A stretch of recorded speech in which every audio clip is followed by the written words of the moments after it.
Baiklah, saya admit dulu untuk join.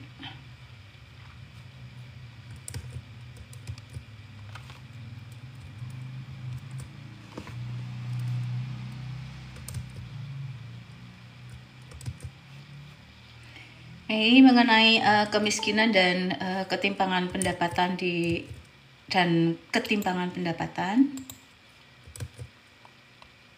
Kalau kita mulai dari konsep kemiskinan, apa sih kemiskinan itu apa? Kemiskinan itu kan opposite, itu lawan dari wealth, lawan dari sejahtera gitu ya. Dan kesejahteraan itu merupakan hal yang diinginkan oleh semua orang, dan sebenarnya itu menjadi hak semua orang untuk bisa sejahtera. Nah, kemiskinan itu lawan dari kesejahteraan. Itu adalah suatu kondisi ketidakmampuan seseorang atau keluarga untuk memenuhi kebutuhan dasar.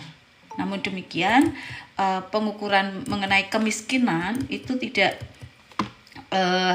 selalu hanya didasarkan ya, tidak hanya selalu didasarkan pada apakah seseorang itu mampu atau tidak mampu untuk memenuhi kebutuhan dasar, tetapi juga sering dikaitkan dengan masalah kemampuannya untuk mengakses secara sosial gitu ya.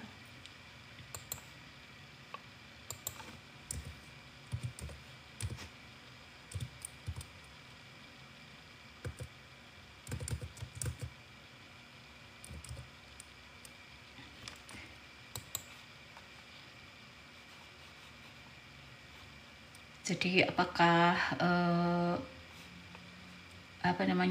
seseorang itu secara politik ya itu juga memang punya akses misalnya gitu ya.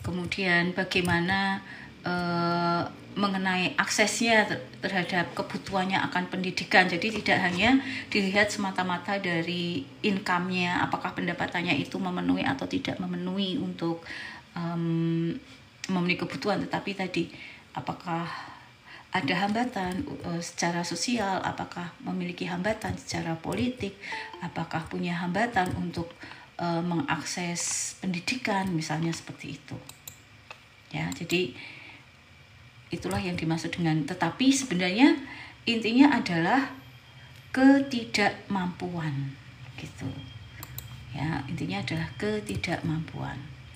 Nah, lalu apa sih penyebab dari kemiskinan itu? Kemiskinan itu bisa disebabkan karena faktor ekonomi, misalnya karena seseorang menganggur atau karena seseorang itu bekerja memiliki upah tetapi gajinya rendah sehingga tidak dapat digunakan untuk memenuhi kebutuhan. Kemudian mungkin juga secara ekonomi itu terjadi karena hambatan untuk mengakses pasar dengan berbagai macam alasan gitu ya. Mungkin karena di daerah terpencil kemudian susah untuk mengakses pasar, atau karena ketidakstabilan politik. Jadi miskin karena fluktuasi ekonomi. Biasanya ketika perekonomiannya sedang booming, perekonomiannya itu expand, kegiatan ekonominya baik, itu tingkat kemiskinannya rendah. Tetapi ketika perekonomiannya itu mengalami krisis, melambat, perekonomiannya itu lesu, itu tingkat kemiskinannya menjadi tinggi gitu. Jadi kadang-kadang orang itu atau keluarga itu bisa menjadi miskin karena fluktuasi ekonomi yang terjadi. Lalu penyebab lain mungkin karena faktor sosial, misalnya karena ada diskriminasi ya, ada pembedaan ya, ada diskriminasi, atau karena mungkin akibat dari rendahnya tingkat pendidikan, ketidakmampuan untuk mengenyam pendidikan. Nah, biasanya kan ketika seseorang itu memiliki tingkat pendidikan yang tinggi itu ability untuk memasuki pasar kerja itu lebih tinggi dibandingkan mereka yang tidak memenuhi kebutuhan, atau misalnya sama-sama masuk ke ke pasar kerja itu standar upahnya udah beda. Maka sekarang kalau teman-teman itu duduk di bangku kuliah itu tujuannya apa? Pada akhirnya kan tujuannya teman-teman itu nanti bisa masuk ke lapangan, masuk ke pasar kerja kan begitu. Jadi ketika seseorang itu mengenyam pendidikan yang lebih tinggi, maka ability untuk memasuki atau kemampuan untuk memasuki pasar kerja itu kecenderungannya lebih tinggi dibandingkan mereka yang tidak memiliki atau mereka yang tidak berpendidikan. Lalu karena faktor status kesehatan yang rendah, ya poor health care gitu ya. Ya jelas kan, karena kalau seseorang yang sehat itu bisa produktivitasnya lebih tinggi dibandingkan orang yang tidak sehat begitu ya teman-teman ya. Kemudian mungkin terjadi karena social mobilitas sosialnya itu sangat terbatas. Nah, lalu ada faktor yang di luar kendali juga, yaitu faktor lingkungan. Jadi menjadi miskin karena ada bencana alam, menjadi miskin disebabkan karena adanya climate change, karena perubahan iklim, atau menjadi miskin karena ketidakmampuan atau kesulitan di dalam mengakses sumber daya. Nah, ada beberapa jenis kemiskinan gitu ya. Antara lain ada yang namanya kemiskinan absolut. Dikatakan sebagai kemiskinan absolut itu ketika seseorang atau keluarga itu tidak mampu untuk memenuhi kebutuhan dasar seperti makanan, pakaian, tempat tinggal, gitu, layanan kesehatan. Jadi hal-hal yang kebutuhan pokok gitu ya, basic need itu tidak bisa dipenuhi. Nah, biasanya untuk menentukan apakah mengenai basic need gitu ya, basic need itu biasanya dijadikan sebagai penentu yang namanya garis kemiskinan. Nah, garis kemiskinan itu didasarkan pada kebutuhan minimal yang harus dipenuhi. Nah, maka seseorang itu dikatakan miskin secara absolut ketika dia berada di bawah garis kemiskinan. Dikatakan sejahtera kalau berada di garis kemiskinan. Nah, di dalam prakteknya juga itu garis kemiskinan di perdesaan dengan perkotaan itu beda-beda. Karena biaya hidup di perkotaan itu kan kecenderungannya lebih tinggi dibandingkan biaya hidup di perdesaan. Maka garis kemiskinan perkotaan itu cenderung lebih tinggi dibandingkan garis kemiskinan di perdesaan. Ada yang kalau di perdesaan gitu ya, di perdesaan itu dia tidak termasuk di dalam kategori miskin, tetapi ketika dia kemudian hijrah ke kota, dia pergi ke kota, nah itu di kota termasuk di dalam kategori miskin gitu. Lalu ada miskin secara relatif atau relatif poverty. Kemiskinan relatif itu adalah seseorang itu dikatakan miskin itu ketika dibandingkan dengan tingkat ya rata-rata masyarakat pada umumnya. Jadi maka ini untuk kemiskinan relatif itu kan, jadi miskinnya itu ketika dibandingkan. Apakah ada yang perlu masuk lagi nih?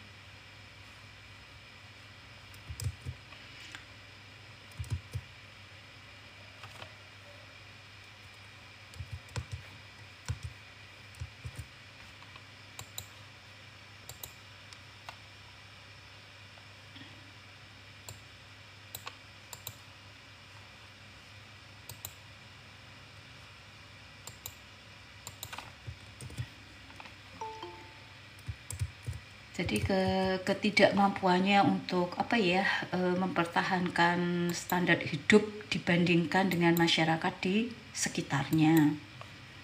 Jadi dia taraf hidupnya itu dibandingkan dengan masyarakat di sekitarnya itu relatif lebih rendah. Gitu ya teman-teman ya. Lalu ada kemiskinan budaya. Nah, apa yang dimaksud dengan kemiskinan budaya?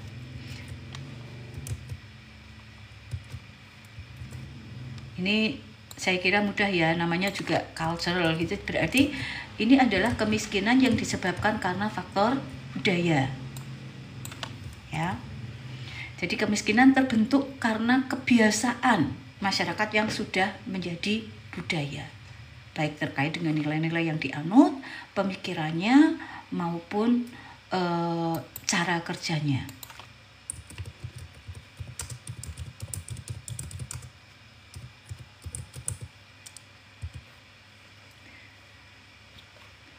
Jadi ini biasanya terkait dengan etos kerja yang rendah.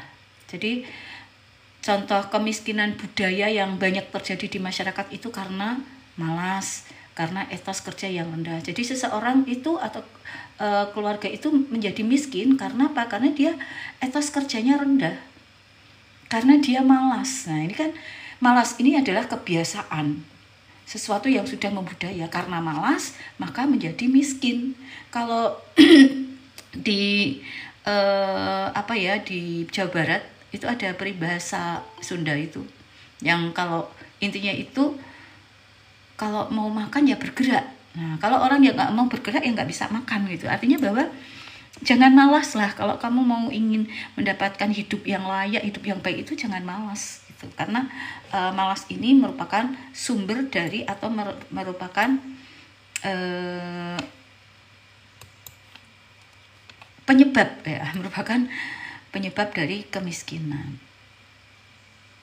Lalu contoh yang lain kemiskinan budaya itu misalnya apa ya? Ada profesi atau ada jenis pekerjaan yang turun temurun dari generasi ke generasi. Jadi yaitu seseorang itu bisa terjebak kemiskinan karena terikat pada pekerjaan atau profesi yang dilahirkan oleh keluarganya secara turun menurun. Jadi misalnya katakanlah ini saya tidak mendiskreditkan ya, disclaimer dulu, tidak berarti bahwa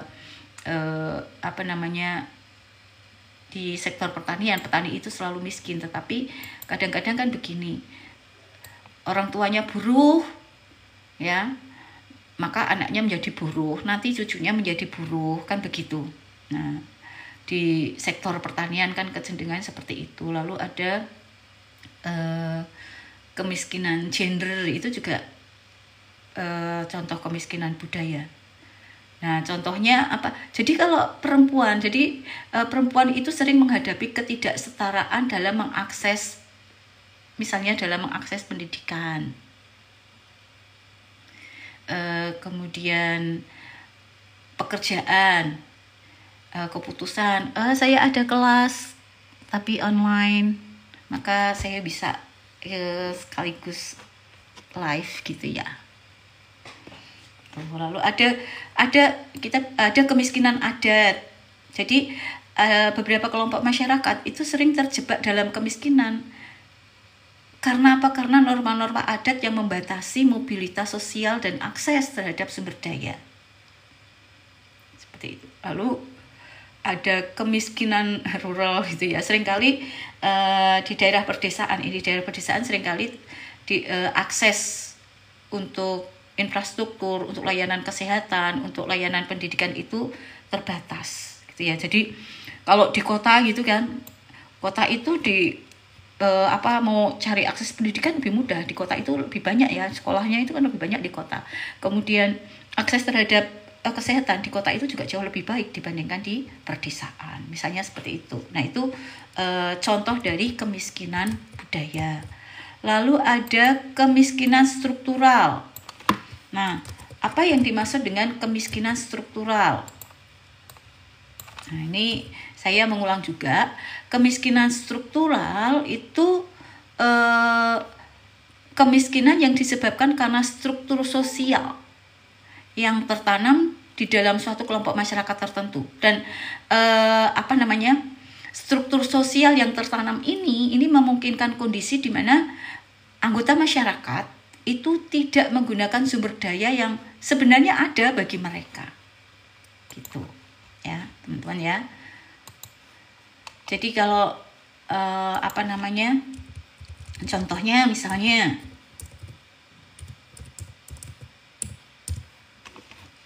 Jadi secara struktural itu ada ketimpangan, ada kesenjangan untuk mengakses pendidikan. Nah, maka mereka yang bisa mengakses pendidikan lebih banyak, lebih mudah, itu akan cenderung lebih kaya dibandingkan mereka yang akses ke pendidikan untuk memperoleh pendidikan itu rendah. Lalu ada secara struktural itu misalnya terjadi penggusuran. Nah, itu juga secara penyebab dari adanya kemiskinan struktural. Atau misalnya juga ada dominasi pekerja asing gitu misalnya. Tapi kalau di Indonesia enggak kan, di aturan itu kan ada dibatasi seberapa banyak perusahaan itu boleh menggunakan faktor produksi asing gitu. Jadi sebenarnya kan di dalam industri tertentu itu kan memungkinkan pekerja asing itu justru lebih murah dibandingkan dengan pekerja lokal, sehingga untuk meminimais cost itu perusahaan itu akan lebih suka menggunakan pekerja asing, tenaga kerja asing. Tapi kalau di Indonesia kan enggak ya. Lalu secara struktural itu ya buruh tani. Nah, itu kan secara struktur, yang namanya petani itu harusnya punya sawah, tapi kan kebanyakan banyak sekali loh yang namanya petani tetapi tidak memiliki sawah ya, petani tanpa sawah. Nah, petani kalau tidak memiliki sawah atau kalau memiliki lahan hanya kecil, nah ini maka ya produksinya itu mungkin tidak cukup untuk memenuhi kebutuhan dasar mereka, sehingga mereka menjadi miskin. Lalu ada kemiskinan kronik. Nah, kemiskinan kronis itu adalah kemiskinan yang melekat dari waktu ke waktu, dari generasi ke generasi gitu ya. Jadi kayak yang namanya kemiskinan itu diwariskan.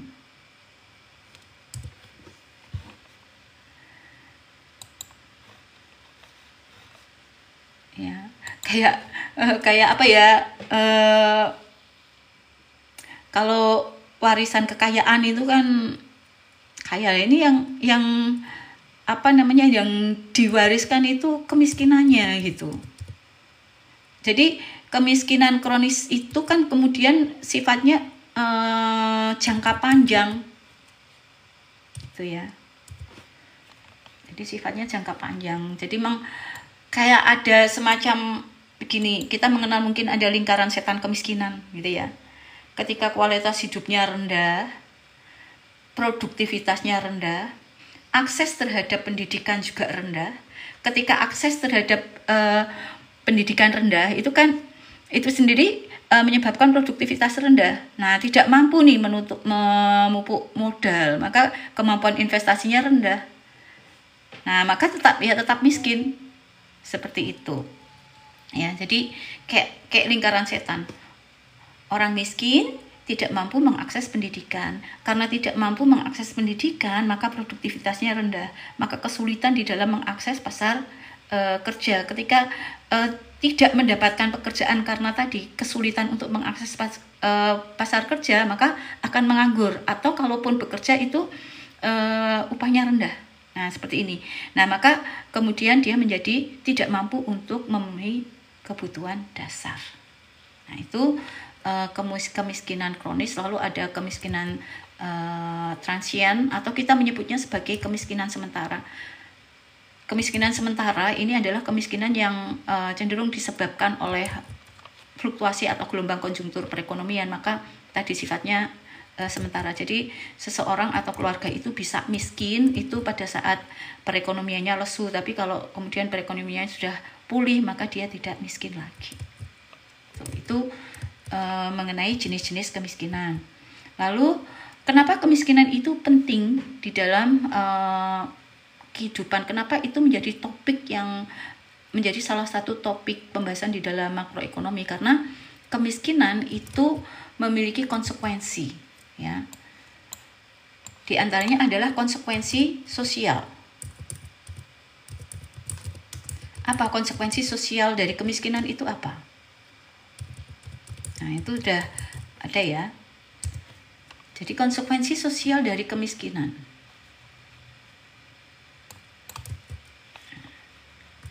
marginalisasi, kemudian diskriminasi orang.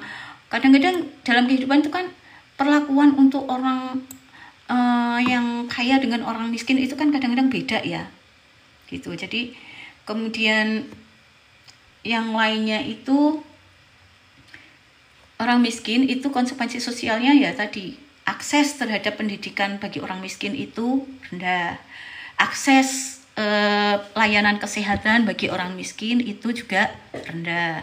Kemudian nanti orang miskin itu tadi dimasuk di lingkaran setan, jadi pengangguran karena sulit untuk tidak bisa sekolah, kemudian produktivitas rendah, sulit mengakses pasar kerja, kemudian ya nggak dapat penghasilan, ya berarti miskin lagi.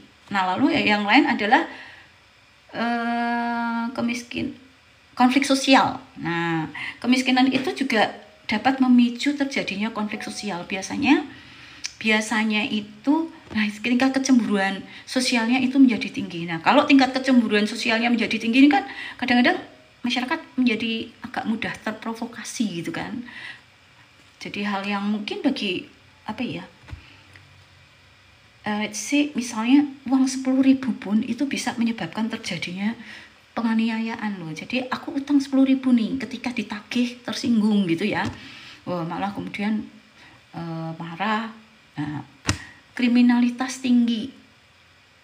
Orang miskin kan tetap nih butuh nih yang namanya kebutuhan dasar itu kan harus dipenuhi, tapi karena tidak mampu mengakses kebutuhan dasar maka ya melakukan berbagai macam cara untuk memenuhi kebutuhan.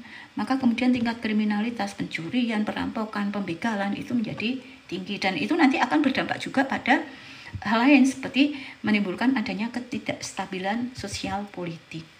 Lalu kemiskinan itu juga memiliki konsekuensi adanya hambatan untuk memperoleh pendidikan. Padahal tadi kalau kita menempatkan pendidikan dalam kemiskinan itu seperti apa, kalau saya lupa buku apa, tetapi bagi saya pendidikan itu merupakan salah satu kunci untuk bagaimana keluar dari kemiskinan. Kenapa? Karena pendidikan itu enabling.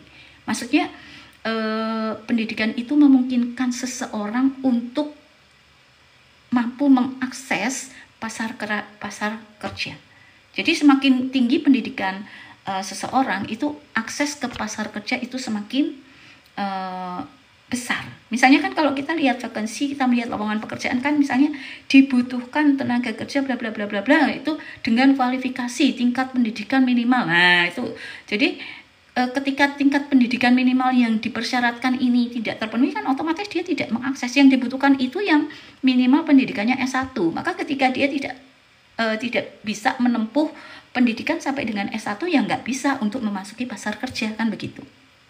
Jadi memungkinkan seseorang itu untuk mengakses pasar kerja lebih besar ketika seseorang itu memiliki pendidikan. Lalu pendidikan itu ennobling, memartabatkan. Jadi pendidikan itu meningkatkan martabat seseorang secara sosial. Jadi karena seseorang itu memiliki tingkat pendidikan yang baik, dapat mengenyam pendidikan dengan baik, maka dia bisa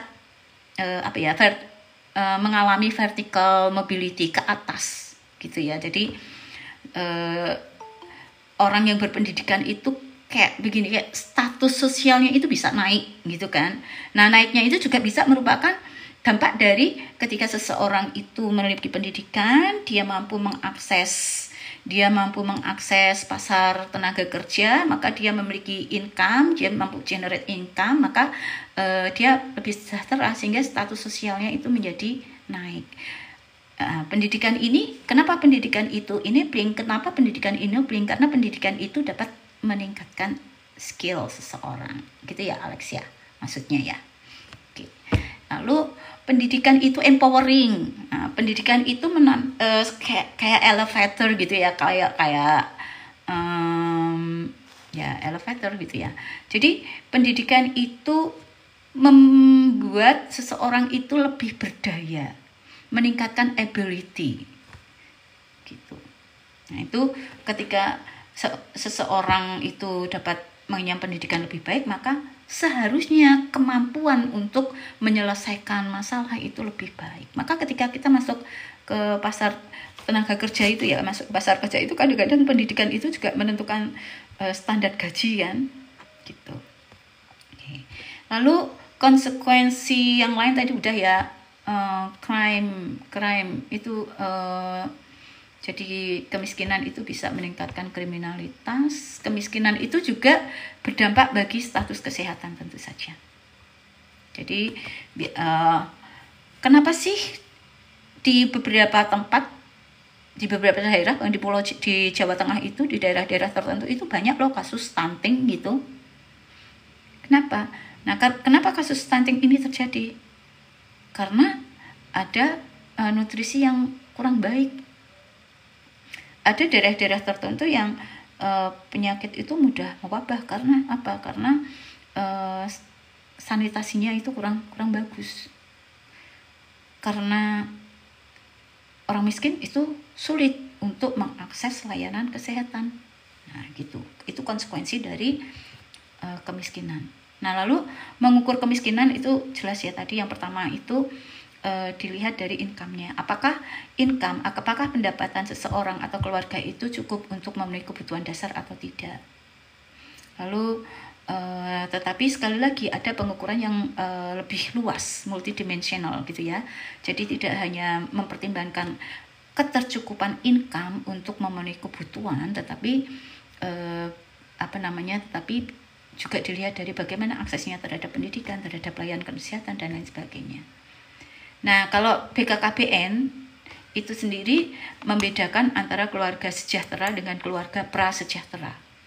Nah, ada 5 kebutuhan dasar yang harus dipenuhi untuk menjadi sejahtera. 5 kebutuhan dasar itu apa? 1, setiap anggota keluarga itu dapat menjalankan ibadah dengan baik. 2, yaitu ketika setiap anggota keluarga itu dapat makan minimal 2 kali 1 hari. 3, ketika setiap anggota keluarga itu memiliki pakaian yang berbeda untuk setiap jenis kegiatan atau aktivitas yang berbeda. Jadi bukan satu pakaian itu ya untuk di rumah, untuk kerja, untuk dolan, tetapi pakaian kerja sendiri, pakaian di rumah sendiri, misalnya pakaian sekolah sendiri, pakaian jalan-jalan sendiri. Nah, lalu yang keempat itu ketika luas lantai rumahnya itu sebagian besar itu tidak dalam bentuk tanah. Itu lalu yang kelima itu untuk memperoleh layanan kesehatan, keluarga atau seseorang ini mengakses atau menggunakan fasilitas layanan atau fasilitas kerja modern. Jadi tidak dalam tanda kutip kedukun gitu ya. Jadi itu ya. Kalau salah satu atau lebih dari kebutuhan dasar yang 5 tadi tidak terpenuhi, maka kita mengkategorikan itu sebagai keluarga prasejahtera. Nah, kalau 5 kebutuhan dasar itu terpenuhi, maka disebut sebagai keluarga sejahtera. Nah, keluarga sejahtera ini pun ada keluarga sejahtera 1, 2, 3. Nah, kalau keluarga sejahtera 3 itu kita bisa mengatakan itu kaya. Tidak hanya kebutuhan dasar yang dapat ia penuhi, tetapi juga bahkan kebutuhan tersiernya pun, kebutuhan akan barang mewah pun bisa terpenuhi. Lalu mengenai pengukuran kemiskinan secara makro itu bisa ada istilah head count index atau P0. Itu berarti proporsi dari orang yang persentase orang yang dikategorikan di dalam penduduk miskin. Jadi misalnya di Indonesia terlaporkan tingkat kemiskinannya adalah 7%. Nah, ini namanya head count index atau P0. 7% berarti 7% penduduk Indonesia itu berada di dalam kategori miskin. Lalu ada poverty gap index atau indeks kedalaman kemiskinan. Jadi ini kan ada garis kemiskinan nih. Nah, orang yang berada di bawah garis kemiskinan di sini ini kita sebut sebagai miskin. Jadi ini garis kemiskinan, orang yang berada di bawah garis kemiskinan ini miskin. Nah, kemudian dari yang miskin ini di rata-rata nih pengeluarannya. Nah, kalau rata-rata pengeluaran mereka yang berada di garis kemiskinan ini mendekati garis kemiskinan, jaraknya pendek, maka tingkat kedalaman kemiskinannya itu rendah. Tapi kalau rata-rata pengeluaran dari mereka yang berada di dalam garis kemiskinan itu semakin jauh dari garis kemiskinan, maka tingkat kedalaman kemiskinannya itu makin tinggi, lebih parah, semakin jauh gitu kan. Nah, ini miskin banget gitu kan, berarti miskin banget. Nah, itu poverty gap index atau tingkat kedalaman atau kedalaman kemiskinan, indeks kedalaman kemiskinan atau disebut juga P1. Lalu ada poverty severity index atau indeks keparahan kemiskinan. Dikatakan miskin kan ini kalau berada di bawah garis kemiskinan. Nah, orang-orang yang berada di bawah garis kemiskinan atau orang miskin ini kan memiliki pengeluaran. Nah, lalu pengeluarannya ini dilihat apakah ada ketimpangan pengeluaran di antara kelompok miskin ini enggak. Kalau semakin timpang berarti kita mengatakan kemiskinannya itu semakin parah. Nah, ini namanya poverty severity index atau indeks keparahan kemiskinan. Lalu atau P2, jadi ada P0 itu adalah head count index, itu proporsi penduduk miskin dibandingkan dengan penduduk total, persentase tadi 7% penduduk Indonesia miskin. Lalu ada poverty gap index atau indeks kedalaman kemiskinan, itu berarti rata-rata pengeluaran kelompok miskin terhadap garis kemiskinan. Kemudian ada poverty severity index atau indeks keparahan kemiskinan, itu berarti distribusi ya. Ini berarti distribusi ketimpangan pengeluaran di antara kelompok miskin ini. Kalau semakin timpang berarti tingkat kemiskinannya semakin parah. Lalu ada ini strategi-strategi untuk pengentasan kemiskinan, misalnya apa? Misalnya BLT ya, cash transfer gitu. Kemudian ada job training, kemudian ada ya layanan sosial, kemudian ya jelas pembangunan. Nah, mengenai kemiskinan ini dekat dengan yang namanya inequality atau ketimpangan. Jadi ada persimpangan antara inequality dengan kemiskinan.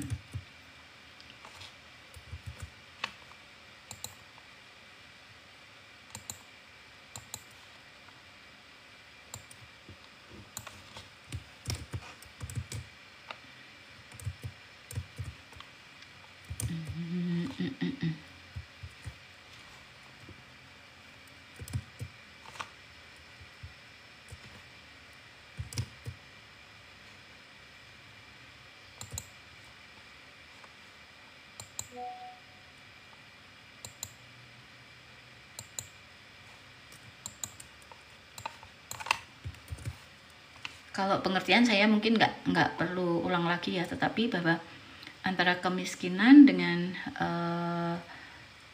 ketimpangan itu ada persimpangan, ada intersection gitu ya, ada kaitan erat karena sistem dan kebijakan yang tidak adil, yang timpang itu sendiri sering menyebabkan adanya konsentrasi sumber daya ke kelompok tertentu, menguntungkan kelompok tertentu gitu ya, seperti itu. Jadi ini yang kadang-kadang menjadi jadi ketimpangan itu sering merupakan salah satu sumber dari kemiskinan itu sendiri. Nah, ini teman-teman bagaimana mengukur ketimpangan. Nah, paling dasar itu biasanya diukur dengan yang namanya kurva Lorenz. Nah, ini teman-teman bisa lihat ya. Jadi kalau di garis yang warna di tengah ini, warna orange ini berarti merata, benar-benar merata. Nah, dikatakan merata kalau apa? Misalnya di sini 10% dari populasi, 10% dari penduduk itu menikmati 10% dari pendapatan nasional. Kalau 30% penduduk itu juga menikmati 30% pendapatan nasional. 40% penduduk itu menikmati 40% pendapatan nasional. Nah, itu namanya merata. Di garis tengah ini, di diagonal yang membagi sama persis segi 4 ini. Lalu berikutnya kalau kita bandingkan nih, nah ada kurva yang berwarna biru. Nah, kurva yang berwarna biru nih lihat, jumlah penduduknya itu 30%. tapi mereka itu hanya menikmati 20%. Nah, ini nggak merata. 30 seharusnya kan kalau 30% penduduk yang menikmatinya kan 30% dari pendapatan nasional, tetapi di sini di kurva yang berwarna biru ini 30% penduduk itu hanya menikmati 20% dari pendapatan nasional. Apalagi kalau kita bandingkan dengan kurva yang berwarna merah. Nah, ini ketimpangannya lebih parah. Kenapa? 30% penduduk itu hanya menikmati 7% dari pendapatan nasional. Berarti kan yang 93% itu dinikmati oleh 70% penduduk, nggak merata. Jadi semakin besar persentase penduduk dan semakin kecil persentase pendapatan nasional yang dinikmati, berarti ketimpangannya semakin parah. Nah, lalu ketimpangan itu juga diukur dengan yang namanya Gini Index atau Gini Rasio. Gini Index atau Gini Rasio itu sebenarnya merupakan proporsi dari kurva Lorenz tadi terhadap keseluruhan area yang berada di bawah garis kemerataan tadi. Jadi teman-teman di sini kurva Lorenz itu sama dengan A dibagi E, atau sama dengan A, ini luas wilayah A dibagi B, C, D, segitiga B, C, D. Nah, ini namanya kurva Lorenz. Ya. Maksud saya merupakan Gini Index atau Gini Rasio. Semakin tinggi Gini Indeksnya, maka berarti semakin timpang. Oke. Lalu ada size of distribution. Ini yaitu dengan menghitung persentase income untuk 40% penduduk miskin. Tingkat ketimpangannya parah, dikatakan parah, ya. Tingkat ketimpangannya itu dikatakan parah apabila 40% dari penduduk itu hanya menerima kurang dari 12% pendapatan nasional. Nah, itu dikatakan ketimpangannya parah. Jadi ketika 40% penduduk termiskin itu hanya menikmati kurang dari 12% pendapatan nasional. Lalu tingkat ketimpangannya dikatakan moderat apabila 40% dari penduduk termiskin, ya, ketika 40% dari penduduk termiskin itu menikmati antara 12% sampai dengan 17% pendapatan nasional. Kemudian dikatakan tingkat kemiskinannya itu rendah, mild gitu ya, itu ketika 40% penduduk termiskin itu menikmati lebih dari 17% pendapatan nasional. Saya ulangi ya. Tingkat ketimpangannya dikatakan parah apabila 40% penduduk termiskin itu menikmati kurang dari 12% pendapatan nasional. Tingkat ketimpangannya dikatakan moderat apabila 40% penduduk termiskin itu menikmati 12-17% dari pendapatan nasional. Kemudian tingkat ketimpangannya dikatakan rendah apabila 40% penduduk termiskin itu menikmati atau menerima lebih dari 17% pendapatan nasional. Program-program atau strategi apa saja yang bisa digunakan untuk menurunkan atau untuk mengurangi ketimpangan pendapatan? Yang pertama yaitu dengan menerapkan kebijakan pajak progresif. Semakin tinggi ya, semakin tinggi pendapatan seseorang, tarif pajaknya semakin tinggi. Di Indonesia kan seperti ini. Jadi mereka yang tidak mampu itu kan ada PTKP, pendapatan tidak kena pajak. Kalau nggak salah 54%, 54 juta atau apa saya lupa gitu ya. Itu nggak kena pajak. Kemudian 50 juta setelah PTKP itu kan kena 5% ya. kemudian setelah itu kena 15% misalnya, setelah itu kena 30 atau 35%, saya lupa. Jadi semakin tinggi tingkat pendapatan, tarif pajaknya itu semakin tinggi. Kemudian memperbesar akses terhadap pendidikan. Tadi saya sebutkan ya, jadi menurut saya memang pendidikan ini adalah senjata ampuh untuk memerangi kemiskinan maupun ketimpangan. Jadi maka kan mereka kan orang yang miskin, keluarga miskin itu kan kesulitan nih mengakses layanan pendidikan. Nah supaya kalau mereka nggak mampu mengakses pendidikan, maka ya produktivitasnya rendah, miskin terus kan gitu ya. Jadi kemiskinannya itu kayak permanen gitu ya, kronis, long term gitu. Nah maka kemudian kan pemerintah punya program KIP, Kartu Indonesia Pintar. Jadi mereka orang miskin itu mereka punya KIP ya. Dengan KIP ini kan akses ke pendidikannya kan menjadi lebih tinggi. Sekolah gratis, nah, gitu ya, sampai SMA itu gratis ya. SMP atau SMA? Gratis ya, sampai SMA itu gratis. Lalu ya investment di public goods gitu ya. Itu mengenai kemiskinan dan ketimpangan. Nah, kemudian saya akan lanjut saja ke masalah.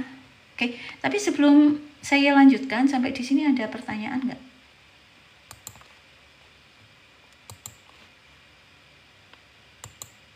Teman-teman ada pertanyaan nggak?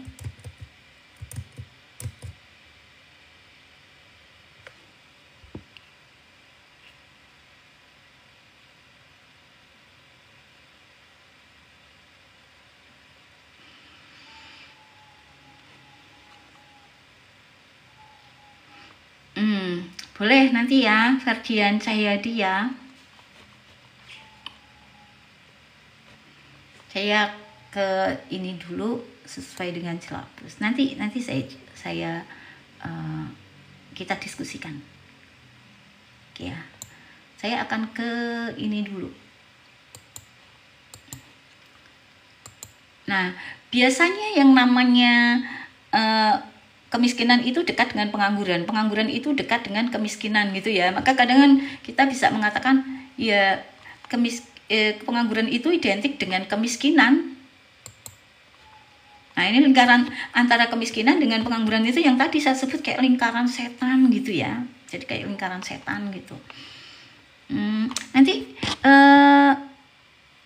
Ferdia, nanti kita kalau kita bicara ekonomi terkini itu kan ya kita masih seputar tarif Trump ya, nanti kita akan coba bahas mengenai tarif Trump.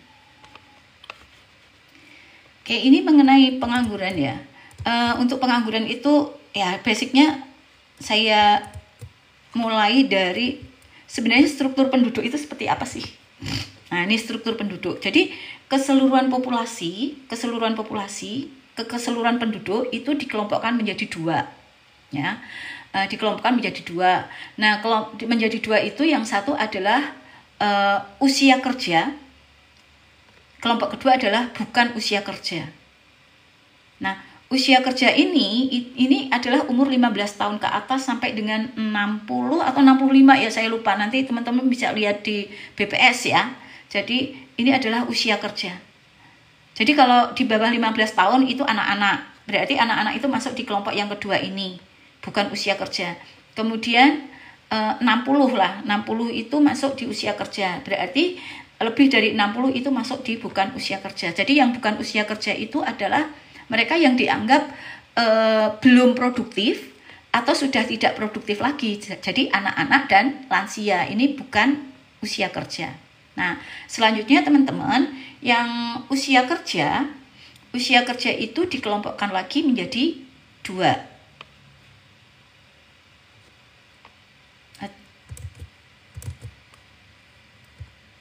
Bentar ya.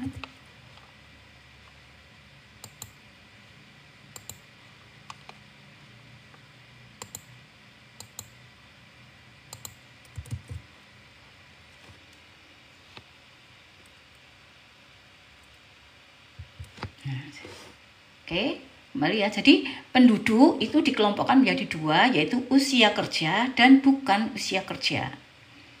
Nah, yang dimaksud dengan usia kerja ini adalah usia di mana seseorang itu dianggap produktif, mampu menghasilkan. Mereka ini bisa generate income, memperoleh penghasilan. Sedangkan yang bukan usia kerja, mereka yang dianggap belum produktif dan sudah tidak produktif. Tadi secara usia itu usia kerja itu antara 15 sampai 60 kalau nggak salah. Berarti yang kurang dari 15 tahun itu anak-anak. Ya, anak-anak itu berarti kan belum produktif. Kemudian yang sudah tidak produktif itu berarti lansia, itu masuk kelompok bukan usia kerja. Nah, selanjutnya untuk yang usia kerja. Untuk yang usia kerja itu dikelompokkan lagi menjadi dua, yaitu labor force, angkatan kerja, dan bukan angkatan kerja. Ya, bukan angkatan kerja dan bukan angkatan kerja. Nah, saya justru akan mulai dari yang namanya bukan angkatan kerja. Nah, bukan angkatan kerja ini adalah termasuk di dalam usia kerja. Tetapi mereka ini mereka ini tidak bekerja tetapi tidak dianggap sebagai pengangguran. Nah, ini misalnya mereka masih sekolah, masih kuliah. Jadi teman-teman yang masih sekolah SMP, SMA itu kan masuk usia kerja ya. SMP, SMA, kemudian kuliah. Nah, ini mereka masuk di dalam bukan angkatan kerja. Kemudian mengurus rumah tangga, itu juga bukan usia kerja. Ya. Pekerja-pekerja sosial, volunteer, itu juga termasuk di dalam bukan angkatan kerja. Nah, selanjutnya angkatan kerja ini yang dikelompokkan menjadi dua, yaitu angkatan kerja yang bekerja, angkatan kerja yang tidak bekerja. Nah, kita fokus pada yang tidak bekerja atau pengangguran. Siapa sih yang dikatakan sebagai pengangguran? Yang dikatakan sebagai pengangguran adalah mereka yang usia kerja masih aktif mencari pekerjaan. Jadi ini misalnya mahasiswa fresh graduate baru lulus, kan status sebagai mahasiswanya sudah hilang nih, tetapi dia belum memperoleh pekerjaan. Nah, itu dikatakan sebagai pengangguran.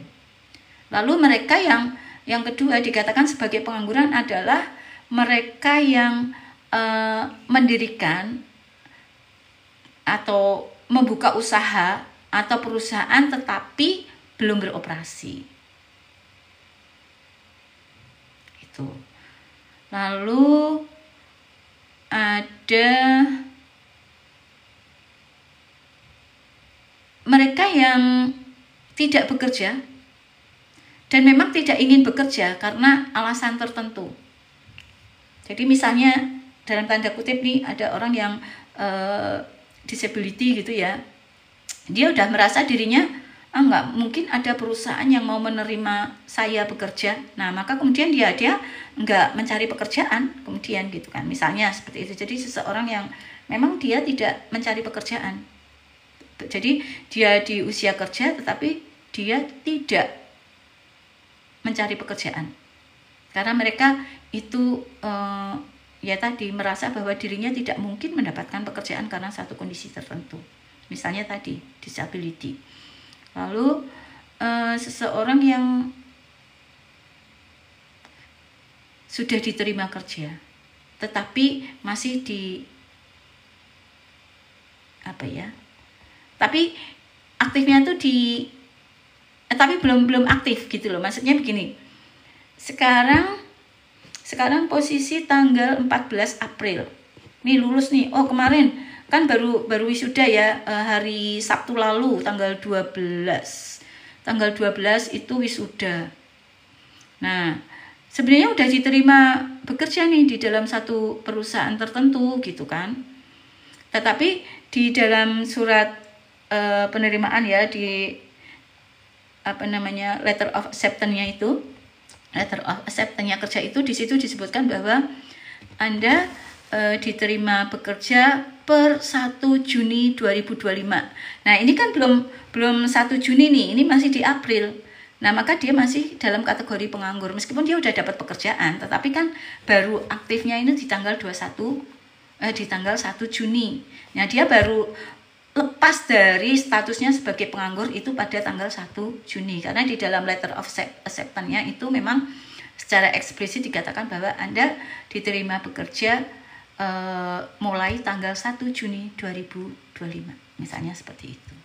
Nah, lalu ada indikator ketenaga kerjaan employment, ada tingkat pengangguran atau tingkat pengangguran terbuka. Tingkat pengangguran terbuka itu berarti yang pertama tadi ya, kategori pertama dibagi dengan angkatan kerja. Jadi orang yang mau dan mampu bekerja pada tingkat upah yang berlaku, masih aktif mencari pekerjaan, dibagi dengan seluruh angkatan kerja dikali 100. Jadi kalau teman-teman lihat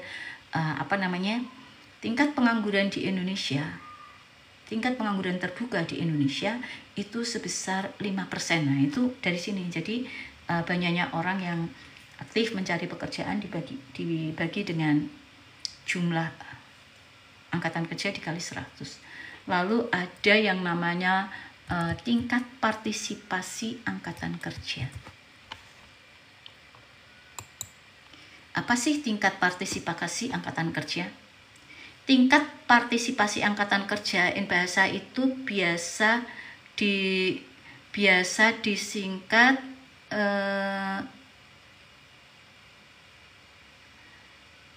TPAK. Itu adalah persentase penduduk usia kerja yang aktif secara ekonomi. Nah, TPAK ini merupakan indikator untuk mengetahui seberapa besar persentase penduduk yang bekerja atau mencari pekerjaan. Itu ya, teman-teman ya. Jadi secara matematis itu sudah ada di dalam slide ya. Secara matematis sudah ada di dalam slide, itu sama dengan angkatan kerja dibagi dengan usia kerja. Kenapa sih tingkat partisipasi angkatan kerja atau TPAK ini perlu dihitung? 1. Untuk mengetahui seberapa besar persentase penduduk usia kerja yang aktif secara ekonomi.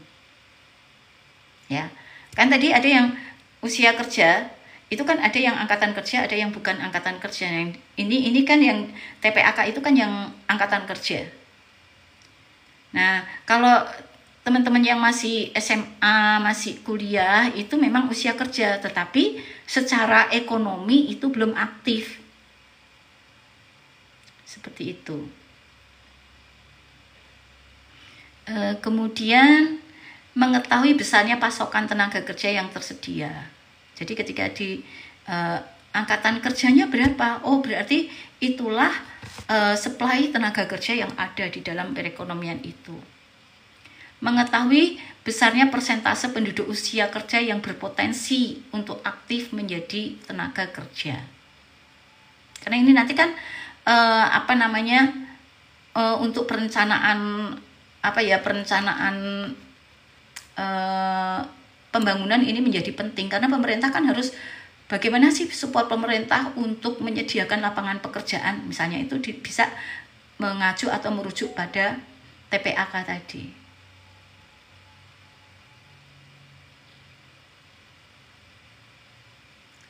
Nah, itu pentingnya mengetahui TPAK. Lalu kok nggak bisa dibuka slide saya ya? Teman-teman yang di ini udah berubah belum?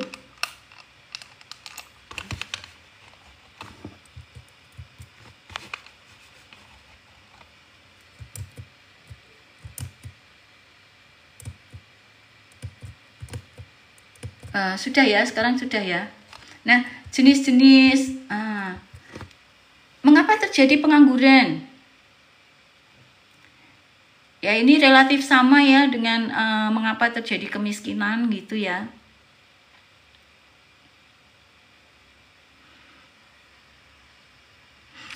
insecure loh, insecure. Oke, sehat saya, gimana? Nah, ini insecure nih, sehat juga ya. Kembali ke laptop saya. Jadi kenapa sih terjadi pengangguran? Pengangguran itu bisa terjadi karena perkembangan teknologi. Jadi kehadiran otomatisasi, kehadiran kalau saat ini ya artificial intelligence AI itu menyebabkan ya job displacement gitu ya. Jadi kehadiran teknologi itu dapat menjadi salah satu penyebab kenapa seseorang itu kehilangan pekerjaan. Karena tadinya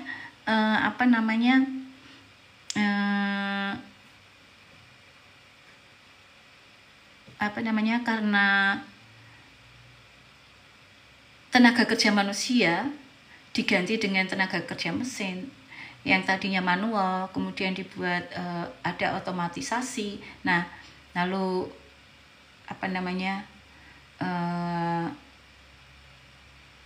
tadinya menggunakan tenaga kerja manusia, menggunakan robot-robot. Nah, ini kan bisa menyebabkan seseorang itu kehilangan pekerjaan. Ini kalau teman-teman lihat beritanya di Cina gitu ya, itu kan kayak robot-robot itu kayak udah di jalan-jalan itu bisa udah banyak jalan robot-robot di beberapa toko, beberapa restoran itu dilayani oleh robot juga gitu.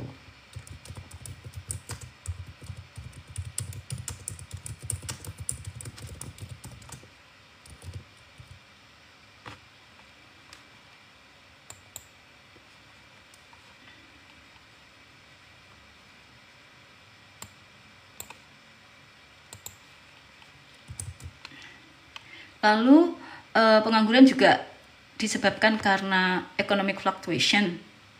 Ya, karena economic fluctuation.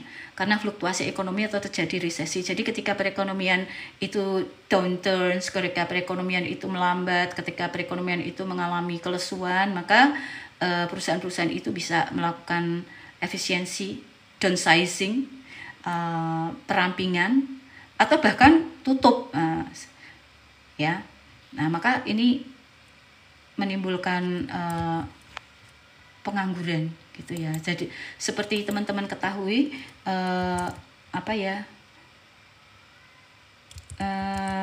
di Indonesia itu kan kayak ada gelombang PHK karena ada beberapa perusahaan yang dinyatakan mengalami kebangkrutan. Nah, ini di sektor manufaktur ya. Misalnya di awal pemerintahan Pak Bowo aja di bulan Februari waktu itu Sritek tutup. Nah, padahal kita tahu berapa banyaknya buruh yang bekerja di Sritek, 11.000 kan. Nah, karena Sritek ini bangkrut tutup, maka kemudian ada PHK. Yamaha, kemudian Sanken, Nike gitu ya. Jaringan KFC itu telah mem-PHK sejumlah karyawan. Kenapa mereka downsizing? Kenapa kok downsizing? Karena fluktuasi ekonomi, karena kondisi ekonominya yang kurang bagus ya. Jadi kayak ada potensi krisis. Nah, jadi banyak yang pabrik gitu ya. Banyak pabrik yang tutup, ini menyebabkan adanya gelombang PHK. Jadi seperti tadi contohnya gitu kan. PT Sritek, kemudian Sanken, kemudian Nike, pabrik Nike itu ada 2 pabrik yang memproduksi sepatu Nike di Indonesia itu juga tutup. Lalu di KFC itu ternyata juga beberapa gerainya juga tutup gitu. Lalu yang penyebab unemployment yang lain itu adalah karena ya rendahnya kompetensi. Jadi ada ketidakseimbangan, adanya ketidakcocokan ya, imbalance antara skill dengan yang diminta dengan skill yang ada. Yang diinginkan itu adalah tenaga kerja yang mampu berbahasa Inggris misalnya gitu. Tapi karena banyak yang nggak mampu berbahasa Inggris ya mereka menjadi penganggur. Lalu jenis-jenis unemployment. 3 SKS bro. Nah, jenis-jenis unemployment itu ada frictional unemployment, jadi menganggur karena friksi, karena ketidakcocokan. Nah, ini muncul karena adanya time lag, ya, karena adanya jeda, gitu. Jadi friksi, pengangguran terjadi karena adanya friksi, karena adanya ketidaksamaan antara yang diminta dengan yang tersedia. Maka kalau frictional unemployment ini kadang-kadang bersifat sementara. Kalau nanti udah cocok ya bisa, gitu. Lalu ada structural unemployment. Structural unemployment itu adalah pengangguran yang disebabkan karena adanya mismatch antara workforce skill dengan yang diminta. Lalu ada, nah yang cukup yang sebenarnya cukup penting, yang paling penting itu adalah cyclical unemployment. Cyclical unemployment atau pengangguran siklis. Pengangguran siklis itu adalah pengangguran yang merupakan akibat adanya kontraksi perekonomian karena fluktuasi perekonomian. Karena jadi ini terjadi pada saat perekonomian itu mengalami kelesuan atau merosot atau depresi. Seseorang mau dan mampu bekerja pada tingkat upah yang berlaku, tetapi tidak memperoleh pekerjaan karena perekonomiannya sedang lesu. Apa sih impact-nya? Ya jelas ada economic consequence. Ya, economic consequences-nya adalah loss of income. Nah, ketika kehilangan pendapatan, maka itu consumer spending-nya itu juga akan turun. Nah, ketika ini terjadi secara agregat, maka perekonomian akan mengalami perlambatan pertumbuhannya. Jadi contohnya ini sekarang ini gitu kan. Kalau teman-teman perhatikan di dalam beberapa bulan terakhir ini, kalau kita lihat dari inflasinya, itu kan yang terjadi adalah deflasi. Jadi harga-harga secara umum itu mengalami penurunan. Nah, bisa ini kita bukan hal baik ya ketika harga umum mengalami penurunan. Itu kan baik karena secara real masyarakat menjadi lebih kaya. Nah, tapi persoalannya adalah deflasi ini terjadi bukan karena ketersediaan barang dan jasa yang ada di dalam perekonomian itu melimpah, tetapi terjadi karena daya beli masyarakat turun. Kenapa daya beli masyarakat turun? Karena banyak PHK, karena tingkat penganggurannya naik. Jadi penganggurannya naik, maka income turun. Ketika income turun, maka consumer spending-nya juga turun. Maka itu pada akhirnya secara agregat, secara keseluruhan menyebabkan adanya economic downturn. Lalu juga ya social repercussion gitu ya. Jadi perekonomian itu dapat menyebabkan mental health issue. Bisa loh menyebabkan tingkat kecemburuan sosial tinggi, menyebabkan tingkat kriminalitasnya tinggi, dan pada akhirnya bisa menyebabkan political instability. Kemudian kalau bagi pemerintah itu ya menjadi beban pemerintah, pengangguran itu menjadi beban pemerintah karena kalau di dalam Undang-Undang Dasar 1945 itu kan fakir miskin dan anak terlantar itu dibiayai oleh negara. Kalau orang nganggur itu menjadi miskin dan mereka menjadi beban negara, pada akhirnya kan seperti itu. Nah, ini di Indonesia. Ini saya belum update ya, tapi teman-teman nanti bisa update sendiri. Silakan teman-teman lihat di BPS ya. Nah, ini penugasan untuk teman-teman ya. Time to discuss Indonesian unemployment Jadi teman-teman silakan teman-teman nanti untuk melihat karakteristik karakteristik dari unemployment di Indonesia itu seperti apa dan kira-kira strategi penanganannya seperti apa. Jadi teman-teman nanti didiskusikan di dalam kelompok dan diupload di Super Cyber. Itu tugasnya itu. Jadi untuk materi hari ini sampai di sini. Gitu ya teman-teman. Ada pertanyaan dulu sebelum saya sudahi? Ada pertanyaan kah?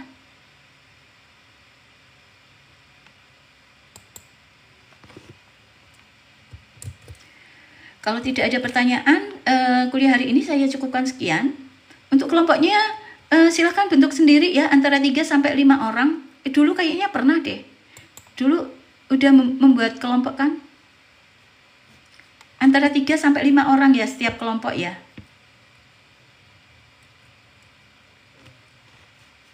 Oke, apa lagi?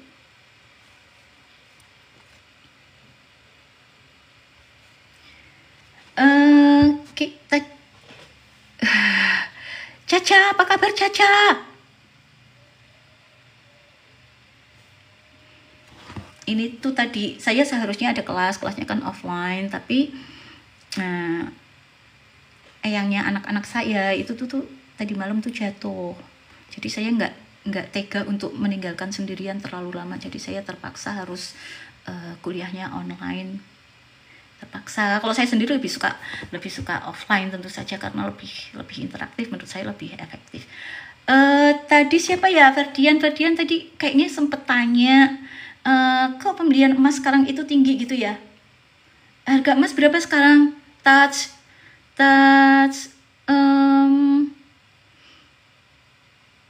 2 juta ya per gramnya ya.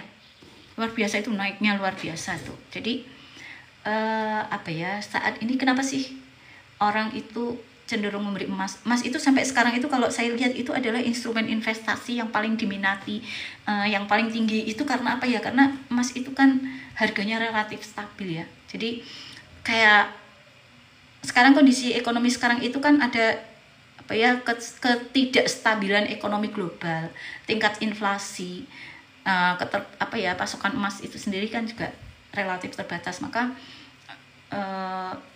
pembelian emas menjadi tinggi. Dan itu kalau kita lihat ya dari dulu, sejak pandemi COVID-19 itu kan investor cenderung beralih ke emas karena perekonomian tidak stabil. Nah, emas ini kan harganya cenderung stabil, dan ketika perekonomiannya itu tidak stabil cenderung naik. Oh, Caca dari FHK ya. Oke, salam kenal Caca ya. Nah, emas ini juga kenapa orang suka ya investasi ke emas? Emas ini kan jenis atau instrumen investasi yang kayak kebal terhadap inflasi. Nah, kita tahu inflasi kan naik-naik gitu kan. Kalau Indonesia sih dalam beberapa tahun terakhir ini kan investasinya dilaporkan stabil ya. Maksudnya sesuai target itu 2,5 plus minus 1. Jadi antara 1,5 sampai 3,5, di situ relatif stabil harga-harga di Indonesia gitu. Tapi kalau kita bicara real itu kok nampaknya harga itu pasti cenderung naik. Nah, emas ini itu kebal terhadap terhadap inflasi, maka kenapa orang itu cenderung lebih suka menyimpan emas.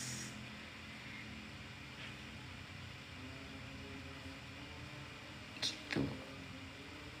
Jadi permintaan terhadap emas terhadap emas itu memang relatif tinggi karena ya tadi untuk investasi dan untuk perlindungan aset ya, untuk perlindungan aset yang nilai emas itu nggak pernah turun kok. Terus kalau kita bilang mungkin juga ini ya, tingkat literasi masyarakat terkait dengan investasi, itu mungkin semakin tinggi ya, sehingga mereka akan membuat portofolio. Jadi ada diversifikasi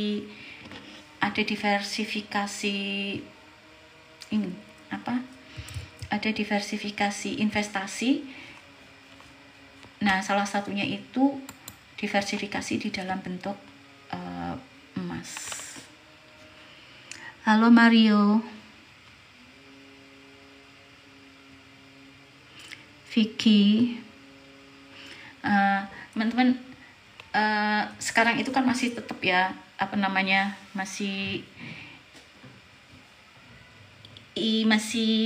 trending itu kan perang dagang antara Amerika dengan China gitu ya. Jadi sebenarnya apa sih? Jadi perang dagang antara Amerika Serikat dengan China itu kayak mulai tahun berapa? Mulai tahun 1917-an atau 1918-an gitu ya.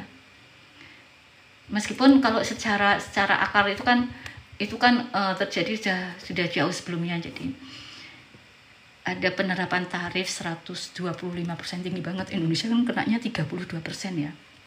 Kemudian nego, kemudian beberapa. Nah, dari tarif Trump itu kan hampir semua negara itu kan menempuh jalur negosiasi. Lalu ada penundaan sampai dengan bulan apa ya? November ya. 90 hari ya. Untuk memberi ruang membuat kesepakatan baru atau membuat kesepakatan dengan Amerika. Nah, face to face kayak gitu ya. Tapi kalau Cina kan enggak menempuh jalur negosiasi, tetapi membalas gitu. Jadi menerapkan tarif yang tinggi juga ke barang-barang Amerika. Jadi membuat tarif balasan, maka tarif timbal balik, reciprocal tarif gitu ya, itu mereka yang kena tarif itu bisa membuat tarif balasan. Jadi kalau menerapkan tarif yang tinggi, nah kita juga sebenarnya bisa. Jadi sebenarnya perang dagang antara Amerika dengan Cina itu sebenarnya merupakan ya, konflik ekonomi yang sebenarnya kompleks gitu ya. Jadi merupakan konflik ekonomi yang kompleks gitu. Tapi 18 itu juga waktu itu kan pertama si Trump naik ya. Meskipun ya Trump ini kan terkenal ya dengan American Force-nya gitu ya. American Force. Nah, menurut saya Amerika itu kan negara yang liberal, yang terbuka, yang dulu juga membawa dunia ke perdagangan bebas, tetapi dengan American Force-nya ini nampaknya Amerika itu kemudian ke negara yang sistem perekonomian, sistem proteksi begitu. Tapi masalahnya itu kan apa yang diterapkan oleh Trump gitu tuh ya berdampak pada dunia luas. Tapi kalau secara kronologi bagaimana perang dagang antara Cina dengan Amerika terjadi itu ya, meskipun tadi akarnya itu jauh sebelumnya, tetapi kita tahu ya di tahun 2018 itu Amerika mengenakan tarif pada baja dan aluminium impor. Nah, padahal kan Cina kena dampak karena Cina ini pemasok baja dan aluminium juga, maka kan kena. Lalu waktu itu sebentar saya cari ya, saya lupa karena waktu itu Cina membalas, saya cari. Ini dapat. Jadi tak bacain ya. Jadi Maret 2018 Amerika mengenakan tarif pada baja dan aluminium impor yang juga berdampak pada Tiongkok. Kemudian April 2018 Cina membalas dengan mengenakan tarif pada produk Amerika Serikat termasuk barang-barang pertanian dan mengajukan keluhan ke Organisasi Perdagangan Dunia, World Trade Organization, WTO. Terus Mei tahun 2018 ada pertemuan antara pejabat AS dan Tiongkok di Beijing, tapi tidak menghasilkan solusi yang signifikan. Jadi ada sih kesepakatan, tapi kesepakatan yang tidak berarti. Nah, di Januari 2020 ada perjanjian perdagangan fase 1 ditandatangani, tetapi Tiongkok gagal memenuhi komitmen pembelian barang untuk melakukan pembelian barang dan jasa dari Amerika Serikat. Lalu Oktober 2022 sampai dengan Desember 2024 administrasi Biden melanjutkan kebijakan merestriksi gitu ya, terutama terkait dengan teknologi semikonduktor dan peralatan pembuat chip. Lalu Februari dan April 2025 nih Trump kembali menjadi presiden, menandai babak baru dalam perang dagang yang menerapkan tarif baru terhadap impor dari Tiongkok. Nah, Penyebab utama perang dagang, defisit perdagangan. Defisit perdagangan AS yang besar dengan Tiongkok menjadi pemicu konflik. Indonesia itu juga kena 32% kan. Nah itu kalau kita lihat data dari tahun 2019, 19, 20, 21, 22, 23, 24, neraca perdagangan kita terhadap Amerika itu surplus. Maka kita kan supaya neraca perdagangan Indonesia Amerika itu menjadi balance, maka kemudian Indonesia itu juga dikenakan tarif kan gitu ya. Ada praktik perdagangan yang tidak adil, ada tuduhan pencurian kekayaan intelektual, subsidi pemerintah, dan pembatasan akses pasar oleh Tiongkok. Ada persaingan geopolitik, persaingan antara AS dengan Tiongkok untuk dominasi ekonomi dan teknologi global, dan proteksionisme, kebijakan proteksionis yang diterapkan AS di bawah Trump. Gitu kan. Ya tadi karena halo Shiora, halo juga. Tuh, jadi American First itu kan sama dengan memproteksi Amerika gitu ya. Dampak dari perang dagang itu adalah uncertainty, ada ketidakpastian perekonomian global. Jadi perang dagang itu menciptakan ketidakpastian ekonomi. Perang dagang itu mengganggu rantai pasok, supply chain. Lalu ada kenaikan harga tentu saja kan gini. Kenaikan harga misalnya nih barang-barang Indonesia yang masuk ke Amerika kan kena tarif nih, berarti kan barang-barang impor yang dari Indonesia ini kan ada pajak bea cukai yang tinggi. Nah, tentu ini kemudian harga jual barang-barang kita yang di Amerika itu harganya akan naik. Dan ketika harganya naik, maka daya saing dengan produk lokal itu akan menurun. Seperti itu. Nah, maka kadang-kadang kan kebijakan tarif itu kan ditujukan untuk melindungi industri dalam negeri kan gitu, supaya industri dalam negeri itu punya daya saing yang tinggi terhadap produk-produk impor. Kalau produk-produk impor itu harganya mahal, maka masyarakat atau konsumen itu kan diharapkan akan beralih pada produk lokal, sehingga industri lokal itu akan naik. Lalu perang dagang itu juga bisa membuat pertumbuhan ekonominya melambat secara keseluruhan. Jadi pertumbuhan ekonomi Indonesia yang tahun 2025 itu kalau nggak salah kan semula itu diproyeksikan 5,1 sampai 5,5%. Kemudian beberapa waktu yang lalu karena ada ketidakpastian itu ya, ya baik karena tantangan global maupun tantangan eksternal itu kan kemudian ada revisi proyeksi menjadi 4,7%. Lalu ini ada tarif ini mungkin di bawah 4,7% pertumbuhan ekonomi di tahun 2025. Gitu. Lalu jelas perang dagang ini membuat perubahan pada rantai pasokan. Jadi memicu perusahaan-perusahaan untuk mendiversifikasi rantai pasokan guna ya termasuk Indonesia. Nah, kalau Indonesia itu gimana ya? Ini menurut saya ya. Saya itu termasuk orang yang cukup percaya dengan yang namanya the power of kepepet gitu kan. Iya, karena pada saat kita kepepet itu kita akan menyadari how powerful we are gitu ya. Kita itu ternyata powerful karena kepepet itu segala daya upaya itu kan kemudian dikeluarkan semua, dan akhirnya dengan daya upaya yang all out yang menyeluruh itu punya kekuatan yang besar gitu untuk menyelesaikan masalah gitu kan.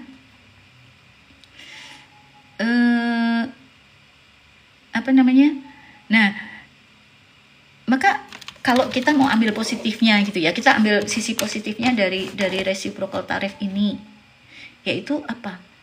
Ini memang membutuhkan waktu yang panjang sih menurut saya gitu kan. Jadi Indonesia itu kan penduduknya sekian banyak ya, 270 juta coy. Nah, terus Indonesia itu kaya loh, kita itu negara yang sangat kaya gitu. Bayangkan ketika kita itu memang mampu mengolah secara optimal sumber daya yang kita miliki. Lah, ekonomi kita menjadi sangat berdaulat loh. Jadi ketergantungan kita dengan negara lain itu menurut saya bisa diminimalkan dengan kita mengolah pasar domestik yang sebenarnya besar. Kita punya sumber daya, kita punya potensi, tetapi yang menjadi persoalan adalah bagaimana kita memanfaatkan potensi tersebut sehingga memang memberi manfaat yang besar gitu. Memberi manfaat yang besar bagi negara kita, bagi masyarakat secara luas gitu. Kita segala sesuatunya ada kok. Hanya masalahnya kan pengolahan sumber daya kita itu belum efisien, belum optimal. Nah, belum lagi kan ada nih kebijakan-kebijakan pemerintah yang kadang-kadang bisa kita nilai itu kontroversial gitu kan. Kurang mendukung misalnya begitu, kurang konsisten. Nah, ini hal-hal yang menurut saya kok perlu ya kita terus kembali gitu. Jadi bagaimana menurut saya itu Indonesia itu negara yang luar biasa. Kekayaannya dari flora, fauna, yang ada fosil dan segala macam itu luar biasa. Tetapi kita itu belum mengolah dengan baik. Sehingga belum memberi manfaat yang optimal bagi masyarakat secara keseluruhan.